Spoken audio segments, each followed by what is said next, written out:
கடைக்கு போகும்போது அந்த கடைக்காரங்கிட்ட பொருளை கேட்பீங்க. When you go to the shop, you will ask for the relevant thing at the shop. அந்த கடைக்காரன்ட்ட பேசுவீங்க. And you will talk to the shopkeeper. அவரும் பேசுவார். And he will also speak to you in return. அந்த பொருள் விஷயம் மட்டும் தான் பேசுவீங்க. You will speak only regarding the item which you need. வீட்டுக்கு போய் அவர் ஃபோன் நம்பர் வாங்க, ஹாய் எப்படி நல்லா இருக்கிறீங்க அப்படிலாம் பேச மாட்டீங்க.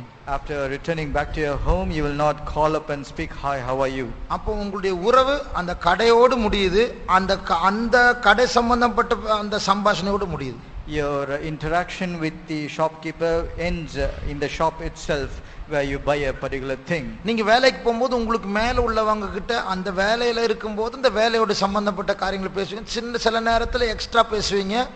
வீட்டுக்கு போனா அவங்கள மறந்துடுவீங்க, மற்ற காரியத்தில் ஈடுபடுவீங்க. அடுத்த நாள் திருப்பி வேலைக்கு வரும்போது அவங்களோட பேசுவீங்க. When you go to a workplace, you will interact with your higher official about your work, or you might speak a little extra. And once you get back home, you will forget and you'll get into your daily course. You will remember them only once when you go back to your office the next day. அப்படிப்பட்டவங்க அவங்களுக்கு நம்ம ஃப்ரெண்டா இருக்கலாம், ஆனா அந்த limit இருக்கு. Even though they might be our friend, but there is a boundary for them. நான் போற கடைக்காரன் கிட்ட நான் ரொம்ப க்ளோஸ் அப்படின்னு சொல்ல முடியாது. அப்படி க்ளோஸ்ன்னு சொன்னாலே அது ஒரு கேள்விக்குறியா மாறும். We will never say that we are very close with that shopkeeper. If we say that, there will be an unnecessary question arising. இப்போ ஜீசஸ் கூட உங்களுடைய உறவு எப்படி இருக்கு? How is your relationship with Jesus? சர்ச்சுக்கு வரும்போது யாபேஸ்ல உட்காரும்போது அங்க மட்டும் ஒரு ஜெபம், அங்க மட்டும் ஒரு பாட்டு, அங்க மட்டும் சோத்திரம், அங்க மட்டும் கண்ணை மூடுவோம். இது முடிச்சுட்டு போயிடுறோம். அப்புறம் once you come to church, when you attend Jabez, you pray, you close your eyes, you make a covenant, but after leaving this place, what is your relationship with Jesus? அப்போ ஒரு கம்பெனி பாஸ் மாதிரி, ஒரு கடைக்காரன் மாதிரி அவ்வளவுதானா இயேசு? Is Jesus like just a shopkeeper or a boss in your company? அப்போ என்ன அர்த்தம்னா ஆஃப்லைன், அதாவது இந்த மீட்டிங் முடிச்சுட்டு நம்ம போறோம் பாருங்க, வீட்டுக்கு போறோம், நாளைக்கு ஸ்கூல் காலேஜ் வேலைக்கு போறோம், ஊருக்கு போறோம், அந்த டைம்ல இயேசுவோடு எப்படி பழகுறோம், அதுதான் genuine relationship. A genuine relationship with Jesus is that once you leave this place, how you relate with him once you go to your school or to your colleges or go on a holiday or to some other places. ஜெபிக்கும் போது எல்லாரும் தான் ஜெபிப்போம், எல்லாரும் காடோட க்ளோஸா இருப்போம், அது இல்ல விஷயம். இந்த டைம்ல விஷயம் சொல்றது கடைக்கார உறவு தான் அது.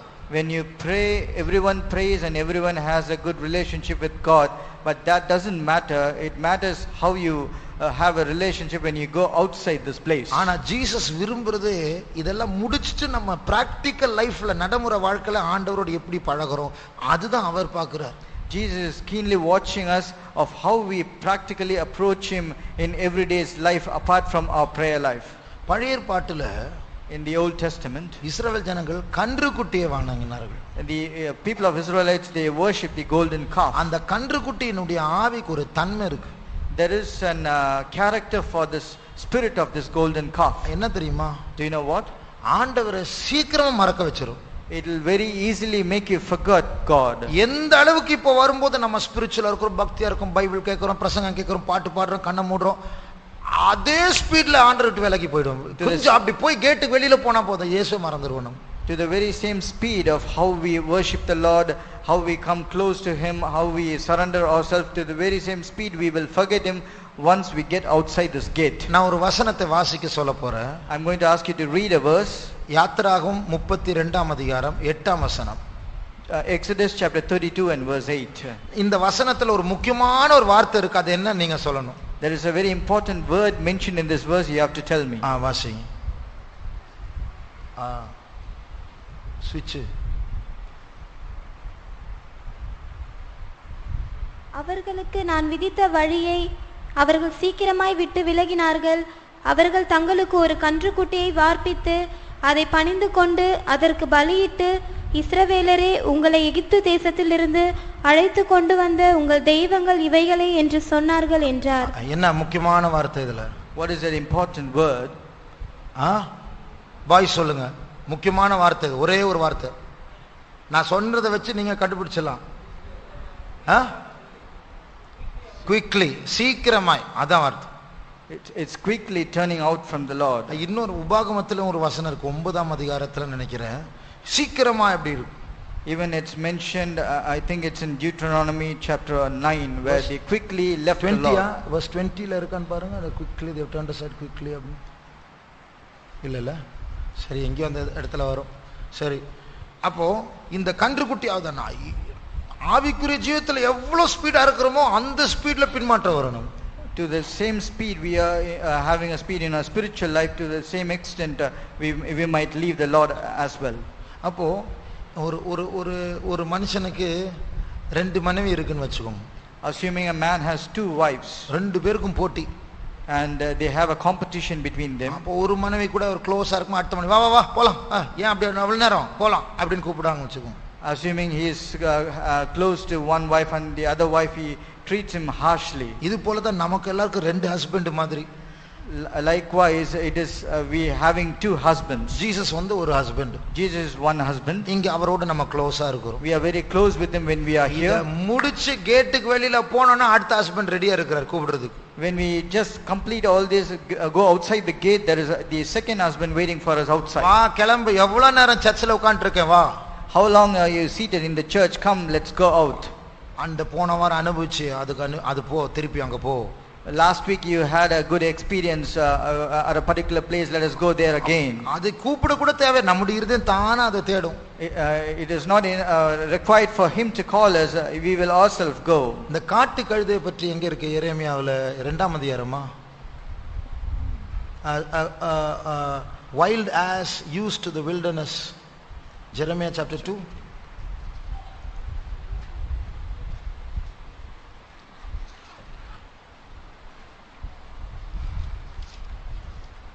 Uh, 2:24. 2:24. வனாந்திரத்திலே பழகினதும் தன் இச்சையின் மதவெறியிலே காற்றை உட்கொள்கிறதுமான காட்டுக்கழுதை நீ. அதன் ஆவலை நிறுத்தி அதை திருப்புகிறவன் யார்? அதை தேடுகிறவர்கள் ஒருவரும் வருத்தப்பட வேண்டியதில்லை. அதை தேடுகிறவர்கள் ஒரு காலம் வருத்தப்படுகிறதில்லை. ஏன்னா அந்த கழுதை எங்க இருக்குன்னு நல்லா கண்டுபிடிச்சிடலாம். And those who seek her will not be weary in going in search of her, because we can very easily find out where it is. அந்த பையன் எங்க, அந்த பொண்ணு எங்க? அவன் ரூம்ல செல்போன் நோண்டிட்டே இருப்பான். Where is that boy or the girl? You can very easily find them in his or her room. They will be playing with their cell phones. அந்த பையன் எங்க? அவன் browsing centerல இருப்பான். That boy, he might be in the browsing center. அவன் இப்போதும் friends கூட சுத்திட்டு இருப்பான். அதான் காட்டு கழுதை. அவளை தேடுகிறவர்கள் வருத்தப்பட வேண்டியது இல்லைன்னு சொன்னா எங்க போயிட்டேன்னு கவலைப்படுது. நான் கரெக்டா போய் எங்க போகணும்னு தெரியணும். When it means those who search for them will not be weary, it means we very easily know where such kind of people will be found. வனாந்திரம் சொன்னா யாரும் விரும்ப மாட்டாங்க. ஆனா இந்த கழுதைக்கு ரொம்ப அட்ஜஸ்ட் ஆயிடுச்சு இப்போ வனாந்திரம். When we say wilderness, it's a place where no one like it, but for this wild ass it likes the wilderness. வனாந்திரம் என்று நம்முடைய பாஷையில் சொன்னால் ஆண்டவர் இல்லாத இடம் அது. When we say wilderness in our language, it means a place where there is no God. இந்த கழுதைக்கு அதுதான் பிடிக்கும். But this wild ass likes such a place. அப்போ உங்களுக்கு எனக்கு ரெண்டு மனைவி, ரெண்டு புருஷன்மார்க்கு இடையில போராட்டம். இயேசு சொல்றார் வான்னு, இந்த ரெண்டாவது பாபிலோன் பிசாசு வான்னு கூப்பிடுது.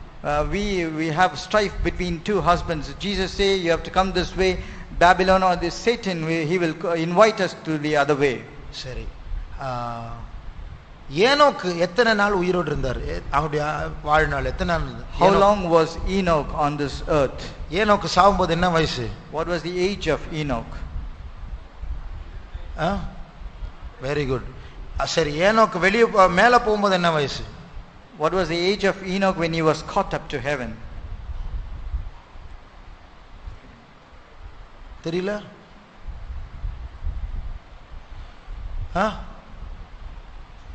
அந்த நம்பர் எல்லாருக்கும் தெரிஞ்ச நம்பர் அது. 365. ஆமா, 365 years. 365 years. ஆனால் அவனுடைய ஏனோக்குடைய லைஃப்ல ஒரு திடீர்னு ஒரு நாள் ஒரு மாற்றம் வந்துருச்சு அவருடைய லைஃப்ல. But in the life of Enoch there was a sudden turn. வாசிங்க ஜெனசிஸ் சாப்டர் 5 5ஆம் அதிகாரம் 21ஆம் 22ஆம் வசனங்களை வாசிங்க. Genesis chapter 5 verse 21 and 22. ஏனோக்கு 65 வயதான போது மெத்துசலாவை பெற்றான். ஏனோக்கு மெத்துசலாவை பெற்ற பின் 300 வருஷம் தேவனோட சஞ்சரித்து கொண்டிருந்து. பாருங்க, நம்ம இதுல கவனிக்க வேண்டிய காரியம், ஏனோக்கு வந்து எப்போதும் தேவனோட சஞ்சரிக்கல. We need to observe one thing, that Enoch was not with the Lord all the time. அவனுடைய லைஃப்ல திடீர்னு ஒரு நாள் வந்துச்சு, அன்னையில இருந்து தேவனோட சஞ்சரிக்க It ஆரம்பிச்சான். happened to be a particular time in his life. Suddenly his life changed. என்ன வயசுல? At what year? 65 years. At the age of 65 years. 65 yearsல அவனுடைய என்ன நடந்தது? What happened at the age of 65? Methuselah பிறந்தார். Methuselah was born. அது என்ன சம்பவிச்சுன்னு தெரியல, ஆனா அந்த மெத்துசலா பிறந்ததுல அந்த லைஃப் ரொம்ப மாறிடுச்சு. அன்னையில இருந்து தேவனோட நடக்க ஆரம்பிச்சார். We do not exactly know what happened when Methuselah was born, but from that day forward his life was changed. ஆனா தேவனோடு நடக்கிறது நமக்கு எப்படி தெரியும்? நம்ம எப்போ தேவனோட நடப்போம்? சாட்டர்டே சண்டே மட்டும்தான்.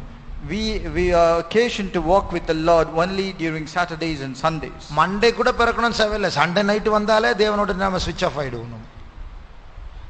மண்டே பிறக்கணும் தேவையில்லை, சண்டே நைட்டே தேவனிடத்திலிருந்து ஸ்விட்ச் ஆஃப் ஆயிடுவோம். It is not required for Monday to come up. Even on Sunday night we will switch off our relationship with the Lord. ஆனா ஏனோக்கு அப்படி இல்லை. அந்த 65 இயர்ஸ்ல என்னமோ சம்பவிச்சது, ஒரு சேஞ்ச் வந்துருச்சு.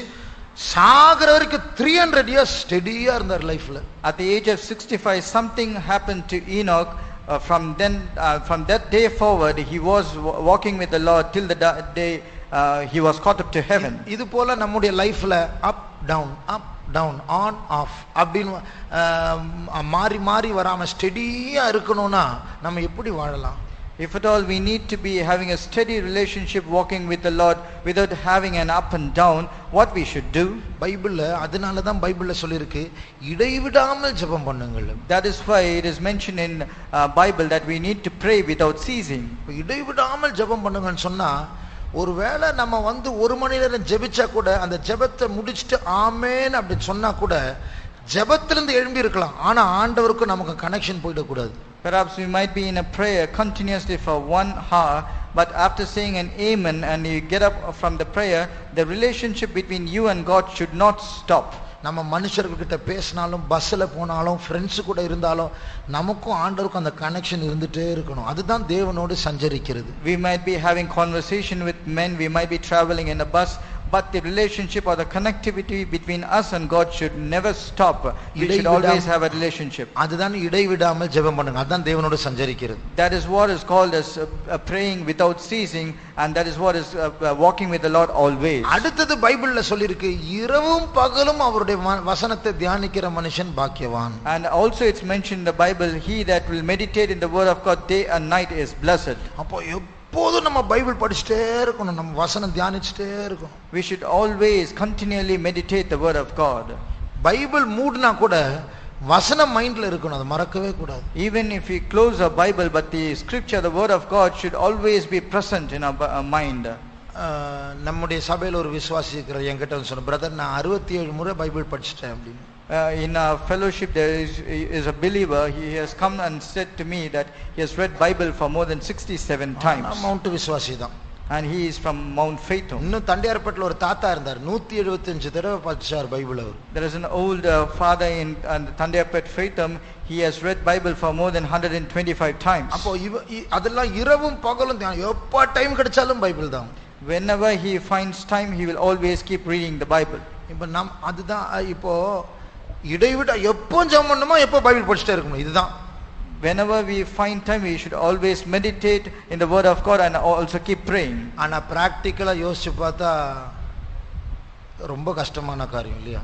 When we observe this practically, it might be sounding very difficult. ஜெபிக்க டைம் இருந்தா மூடு வராது, ஜெபிக்க மூடு இருந்தா டைம் வராது. If you have a mood to pray, then you will not find time. If you have time, you will have no mood to pray. இதுதான் யுத்தம். This is called a battle. எப்படியும் நீங்களும் நானும் ஆண்டவரோட சேரக்கூடாது, இதுதான் பிசாசுடைய யுத்தமே. It is the battle of the Satan that somehow you and me should not have get connected with the Lord. நம்முடைய மைண்டை டைவர்ட் பண்ணி எப்படியெல்லாம் ஜெபிக்காம இருக்க முடியுமோ, எப்படியெல்லாம் தியானிக்காம இருக்க முடியும், அது கேட்ட எல்லா பாட்டு, iPad, cellphone, internet, friends, bike என்னமோ தந்துருவான், ஆனா நீ ஜெபிக்காத. He will give some or the other thing in the form of iPod or a music channel or bikes or friends, that we should not have connectivity with God. இதுல என்ன தந்திரம் தெரியுமா? நாம் இப்படியே கொஞ்ச நாள் போயிட்டா கொஞ்ச நேரம் பொறுத்து ஃப்ரீ டைம் இருந்தா கூட ஜெபிக்கணும்னு மைண்ட் வருது, அடுத்தது என்ன வேலை செய்யலாம் அப்படிதான் மைண்ட் போகும். This is very deceptive in that even if we get a free time to pray, we will be changed in such a way that we will not be ready to pray. அதனால நம்முடைய லைஃபை நம்ம ரொம்ப discipline பண்ணணும். Therefore we need to have a disciplined life. நீங்க கண்டிப்பா ஒரு time set பண்ணி நீங்க ஜெபிக்க உட்காரணும். அந்த டைம்ல நீங்க எதையும் செய்யக்கூடாது. You have to set a particular time and we should be very strict and you should not do anything else apart from offering that time to the Lord. உங்களை போல வாலிபனா இருக்கும்போது நான் ராத்திரி 8 to 9 ஜெபிப்பேன் daily. When I was young like you, I used to pray between 8 and 9 every night. கூட்ட போற நாள் தவிர 8 to 9 டெய்லி டைம் போறதே தெரியாது, ரொம்ப நல்லா இருக்கும். Except for the day when I attend meeting, all the other nights I will be praying between this time and I will not even know how the time went off. அப்போ கொஞ்ச நாள் அது போராட்டமா இருக்கும் ஜெபிக்கிறதுக்கு. ஆனால் அது டிசிப்ளின் பண்ணி ஜெபிச்சா அந்த டைம் நம்ம பரலோகமா மாத்திடலாம். In the beginning you will have a struggle, you might find it difficult, but once you follow it with a discipline, then it will become easy. You will have good connectivity with the Lord. அந்த 1 hour அப்படி நம்ம ஆண்டவரோட இருக்கிற அந்த 1 மணி நேரத்தை பிடிச்சா அதுக்கப்புறம் ஜெபம் முடிச்ச பிறகு கூட அந்த அதுக்கப்புறம் தான் பகல் ஃபுல்லா மெயின்டைன் பண்றதுக்கு நம்ம முயற்சியே பண்ண முடியும். ஜெபமே இல்லாம ஜெப சிந்தை எதிர்பார்க்க முடியாது. Without prayer you might not have the thought of prayer. So if you are disciplined to pray at least for that 1 hour, you will have enough strength to spend for the whole day. அதனால இந்த கூட்டத்தை விட்டு போறதுக்கு முன்னாடி நாம எல்லாரும் ஒரு தீர்மானம் எடுக்க போறோம். Therefore before we go off this meeting, we are all going to make a decision. இரவும் பகலும் தியானிக்கணும், இடைவிடாமல் ஜெபிக்கணும். ஆனா அதற்கு ஆரம்பமாக நாம் எல்லாரும் ஒரு டைம் செட் பண்ணி 1/2 மணி நேரம் ஜெபிக்கணும் daily. We have to meditate the law of the Lord day and night. As well we need to pray without ceasing, for which we need to set a time each day and we need to pray to the Lord. எந்த 1/2 மணி நேரம் அது உங்க கையில இருக்கு. நீங்க எப்போ ஃப்ரீயா இருக்கிறீங்களோ அந்த 1/2 மணி நேரத்தை நீங்க ஆண்டவருக்கு பிடிச்சு வச்சிரணும். You can choose any half hour during the period of the day and you have to make sure you cleave to the Lord in that particular half hour. அந்த டைம்ல நீங்க மொபைல் போன் எல்லாத்தையும் ஸ்விட்ச் ஆஃப் பண்ணி அந்த 1/2 மணி நேரம் நீங்க வெளியே வர கூடாது. And at that time you need to switch off your mobile phone and you need to stop all other contacts and you should not come out. இந்த டிசிப்ளின் இல்லன்னு சொன்னா பிசாசு உள்ள இறங்கிடுவான். If you do not have such a discipline, then Satan will come into you. அதாவது பைபிள்ல சொல்லுங்க, Daniel purposed in his heart, தான் ராஜ போஜனத்தினாலும் திராட்சரசத்தினால் தீட்டுப்பட மாட்டான் என்று இருதயத்தில் தீர்மானித்தான். முடிவெடுத்த முடியாதுன்னா முடியாது. Daniel, he purposed in his heart that he will not defile himself with the king's portion and the king's meat.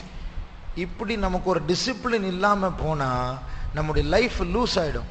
தூங்குறது நம்ம நினைச்சா தூங்குவோம், நினைச்சா சாப்பிடுவோம், நினைச்சதை சாப்பிடுவோம், நினைச்சதை பேசுவோம், செல்போனை நைட்ல யூஸ் பண்ணுவோம், கண்டதை பேசிட்டு இருப்போம். இப்படி எல்லாம் ஒரு டிசிப்ளின் அக்கிரமம் ஆயிடும். If you do not have such a discipline, our life will become disorderly. We will eat, we will sleep at a very random or odd time. You will not follow any discipline in your life. இன்னைக்கு காலையில நம்ம கேட்டோம்ல, அதுதான் நம்முடைய கல் சுவர். And as we heard in the morning, this is our stone wall. நம்முடைய கண்களை மூடுவோம். Let's close our eyes. நாம் இப்பொழுது ஒரு தீர்மானம் செய்ய போகிறோம். We are going to make a determination. கண்டிப்பா டெய்லி பைபிள் படிக்கணும். Daily I will certainly read the Bible. கண்டிப்பா டெய்லி தனியா ஜெபிக்கணும். குடும்ப ஜெபம்லாம் நான் கணக்கிலே கொண்டு வரல, அது இல்லாம தனியா ஜெபிக்கணும். I am not bringing into notice about family prayer. Apart from this, for sure you need to have your personal prayer. எனக்கு ஒரு சிஸ்டர் தெரியும். I know a sister. அவங்க husband ரட்சிக்கப்படல. And her husband is not yet saved. காலையில அவரை வேலைக்கு அனுப்புறதுக்காக lunch, இவங்களும் வேலைக்கு போவாங்க, அவரும் வேலைக்கு போவார். Both the wife and the husband, both they go to the work. இவங்க சீக்ரெட் கிறிஸ்டியன் மாதிரி தெரியாம தான் சர்ச்சுக்கு வருவாங்க. She is a secret Christian and she will come without knowing her husband knowing. 4 மணிக்கு எழும்பி சமைக்கணும். She has to get up early in the morning at 4 and you have to அப்ப எப்படி எப்ப ஜெபிக்கிறது, எப்ப pricing எழும்புறது? Then when can she pray or praise the Lord in the morning? அதனால 3 மணிக்கு எழும்புவாங்க daily. For which she will get up early in the morning at 3 a.m. ஏனா நான் ஹஸ்பண்டுக்கு சமைக்கணும், அதனால ஆண்டவருக்கு அதுக்கு முன்னாடி 3 மணிக்கு எழும்பி ஸ்தோத்திரம் பண்ணி 4 மணிக்கு அப்ப ஜெபத்தை விட்டுட்டு தான் வேலைய ஆரம்பிப்பான். Because she need to cook for her husband early in the morning at 4, she will get up early at 3 a.m. and she will praise the Lord. அதுதான் டிசிப்ளின், அதுதான் ஒழுக்கம். That is called discipline. இப்படி ஒரு ஜெபம் இல்ல, ஒரு Bible வாசிக்கிறதும் இல்ல, அதெல்லாம் இல்லாம அட்ஜஸ்ட் பண்ணிடலாம், இப்படியே நம்ம ஹார்ட் சொல்லுதுல, அதான் காட்டு கழுதை. And if at all we live according to the own lust of our heart, that we will not have a discipline daily, then we are called as wild ass. நம்முடைய கண்களை மூடுவோம். Let us close our eyes. நீங்க மைண்ட்ல ஏதாவது time யோசிச்சு வச்சீங்களா?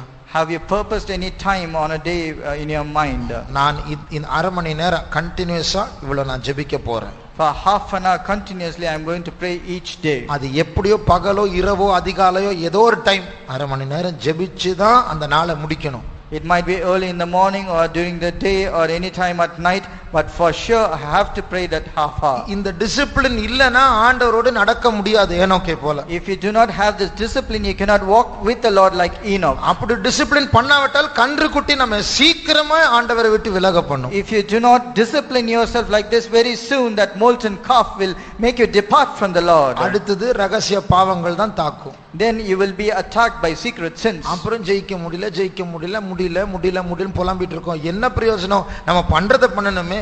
Then we will keep on lamenting that I am unable to overcome such sins, but if you do not do what is supposed to do, there is no use. ஒரு half minute நான் தர கண்ணை மூடி ஒரு time யோசிச்சு வைங்க. I am giving you a half a minute time. Please close your eyes and purpose a time in your heart. எந்த அரை மணி நேரம் ஜெபிக்க போறீங்க? Which half hour you are going to pray during the day? இப்போ யோசிச்சு வைங்க. Please think about.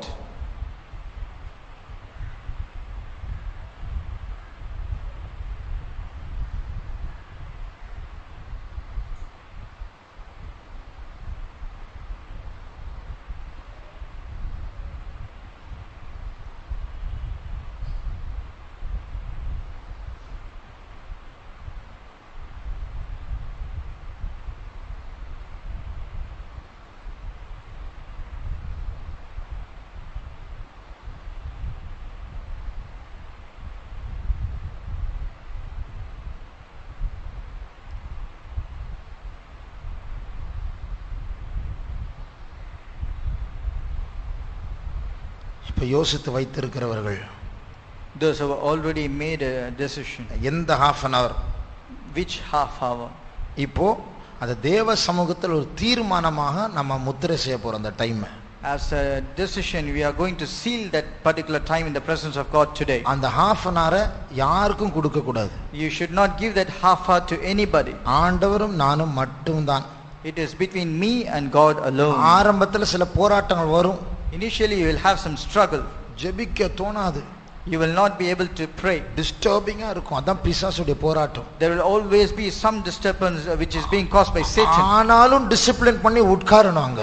But still you have to discipline yourself and sit in prayer. அதுக்கு அப்புறம் யாரும் உங்களை ஆண்டவர் அந்த டைம்ல பிரிக்க முடியாது. Then no one can separate you and the Lord between this time. அந்த டைமை முத்திரை செய்து தேவ சமூகத்தில் நான் காத்திருக்க போகிறேன் என்று சொல்லி நம் கரங்களை உயர்த்துவோமா. Let us lift up our hands saying, I am going to seal this time, that I will spend this time tarrying in the presence of the Lord. half an hour ஆண்டுடைய சமூகத்தில் நான் காத்திருக்க வேண்டும். That half hour I will be found in the presence of God. ஏனோக்கு தேவனோடு சஞ்சரித்தது போல அந்த அரை மணி நேரம் ஆண்டவரோடு சஞ்சரித்து நான் ஆண்டவரோடு இருக்கிற உறவை ஆரம்பிக்க போகிறேன். Like Enoch walked with the Lord, for that half hour I will spend my time with the Lord, and I will walk in as Enoch walked with the Lord. ஜெபிக்க கர்த்தர் கிருபையை தர வேண்டும். May God give us grace for us to pray. நேரத்தை தர வேண்டும். He should give us time. தானியேல் தீர்மானித்தது போல நாம் தீர்மானிப்போமாக. We need to purpose in our heart like Daniel purposed. என்ன நடந்தாலும் அந்த half an hour ஆண்டவருக்கு தான். Whatever happens, that half hour belongs to the Lord. கரங்களை உயர்த்துங்கள். Let's put up our hands. கர்த்தர் கிருபையை தருவார். May the Lord give us grace. அந்த கிருபைக்காய் கர்த்தரை ஸ்தோத்திரிப்போம். For the grace, let us praise God. ஸ்தோத்திரம் ஸ்தோத்திரம் ஸ்தோத்திரம் ஸ்தோத்திரம் ஸ்தோத்திரம் ஸ்தோத்திரம் ஸ்தோத்திரம்.